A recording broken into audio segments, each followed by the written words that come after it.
Hi! இன்னைக்கு நம்ம துவரம் பருப்பு வச்சு தால் தட்கா ரெசிபி எப்படி செய்யறதுன்னு பார்க்கலாம்.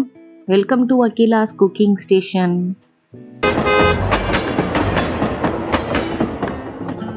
இதுக்கு ஃபஸ்ட்டு துவரம் பருப்பில் மஞ்சள் பொடி எண்ணெயும் ஊற்றி நல்லா வேக வச்சு ரெடி பண்ணிக்கோங்க. அப்புறமா வெங்காயம் தக்காளி பொடியாக நறுக்கிக்கோங்க. ஒரு காஞ்ச மிளகா, ஒரு பச்சை மிளகா, அப்புறமா இஞ்சி பூண்டு பொடியாக நறுக்கி ரெடி பண்ணி வச்சுக்கோங்க.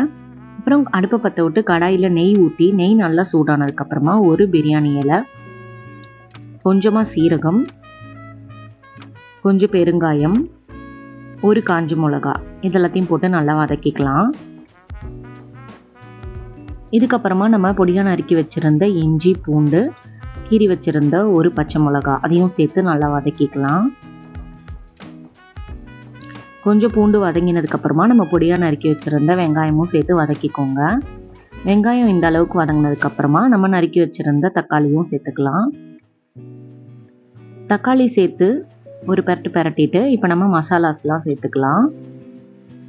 1/4 ஸ்பூன் மஞ்சள் பொடி, 1/2 ஸ்பூன் காரப்பொடி, 1/2 ஸ்பூன் தனியா பொடி, கொஞ்சமாக உப்பு இது எல்லாத்தையும் சேர்த்து நல்லா வதக்கிக்கோங்க.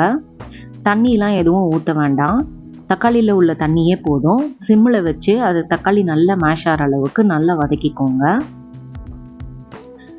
இந்த கேப்பில் நம்ம வேக வச்சுருந்த பருப்பு நல்லா வெந்துருச்சு.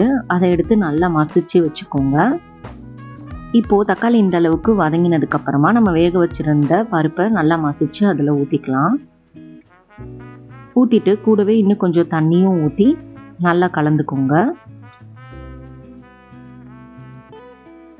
தண்ணி ஊற்றி கலந்ததுக்கு அப்புறமா நம்ம பொடியாக நறுக்கி வச்சுருந்த கொத்தமல்லி சேர்த்துக்கலாம்.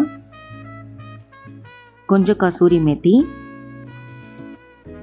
ஒரு 1/2 ஸ்பூன் கரம் மசாலா இது எல்லாத்தையும் போட்டு நல்லா கலந்துட்டு சிம்மில் வச்சு ஒரு 5 to 10 மினிட்ஸ் நல்லா அது கொதிக்கட்டும். கொதிச்சதுக்கப்புறமா அடுப்பை ஆஃப் பண்ணிவிட்டு வேறு ஒரு பாத்திரத்தில் மாற்றிக்கோங்க. மாற்றிட்டு அகைன் அடுப்பில் இழுப்பக்கரண்டி போட்டு நெய் ஊற்றி நல்லா சூடு பண்ணி அடுப்பை ஆஃப் பண்ணிவிடுங்க.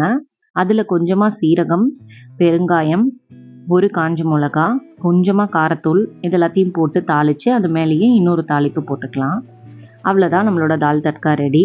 ஜீரா ரைஸோட வடகம் வச்சு சாப்பிட்டா டேஸ்ட்டு சூப்பராக இருக்கும். ஜீரா ரைஸ் ரெசிபி ஏற்கனவே நம்ம சேனலில் இருக்குது. பார்க்காதவங்களுக்கு லிங்க் டிஸ்கிரிப்ஷனில் கொடுக்குறேன். நல்லா சாப்பிடுங்க, நல்லதையே சாப்பிடுங்க. அடுத்த வீடியோவில் பார்க்குறேன். பாய்.